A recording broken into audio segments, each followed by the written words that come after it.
How did you overcome that? Because that's a lot. That's a lot.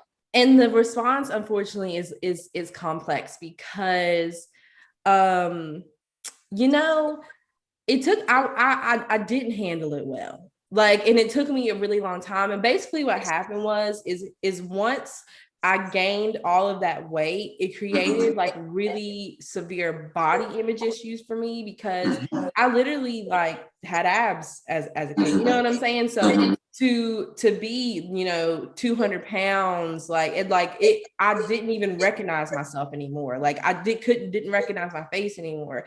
So like the body image issues like kind of took over, and I became really, really, really obsessed with losing weight. And so instead of dealing with my actual emotions, I just poured all of my energy and time into trying to lose weight. So over exercising, chronic dieting, everything that you can think of. I tried it, the pills, every diet, everything, Weight Watch. I tried everything. And I was able to lose the weight now. Like I did. And I would not do what I do now if I didn't go through that period of time. So I make it sound negative, but I thank God all the time for that experience, because I would not have my business now if I didn't have that darkness, because that darkness took me to a place where I succumbed to a lot of the really harmful and dangerous beliefs of diet culture. So being obsessed with thinness, using all of the crazy, severe approaches to try to be small again. And even once I got small again, I still hated what I looked like. I still thought I was fat. And that's the experience for most women at that point. So for me, I think a really pivotal moment for me was when I actually lost the weight. And I kind of looked at myself and I was like, oh my God, like I thought this was going to be the answer. Like I thought this was going to be the thing that made me feel better, but I feel worse because I worked so hard and I still don't like the way I look. I still don't like the way that I feel. And I was sharing my journey kind of publicly on social media. And then that's kind of when I first started to share.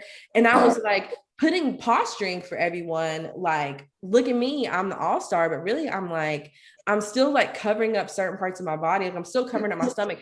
At that point, I had abs and I still was like trying to cover myself up because I felt fat.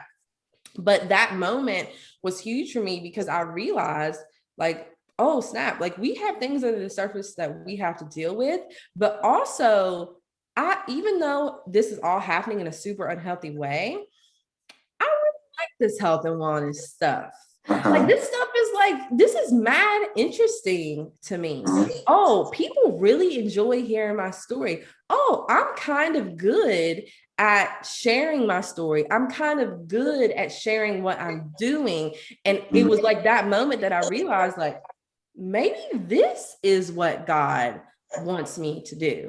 And I initially shared it in all of my super unhealthy diet culture approaches. That's how it all started. But once I navigated my way through that, I learned a lot about food psychology. I learned a lot about nourishment. I learned a lot about recovery and balance, and got different certifications. I realized like, this is not about weight at all, man. Like this is not about weight at all. This is about joy and peace and freedom. And like, I'm really good at talking about that. And the rest is history. So all those really crazy bad things happen. But I realized that like this is my purpose. Like this is what God gifted me to do. But I also realized that there were not a lot of Black women who did that, who talked about it. I realized that everybody that I looked up to, the podcasts I listened to, the people that I learned from were white. So I was like, you know what? We need somebody to talk to us about these things. And so that piece of it opened up for me. And now I'm a wellness coach that helps Black women. Thanks for tuning in to Scale, Sports, Knowledge, and Life, a space where we empower student athletes. Please like, share, follow, and subscribe.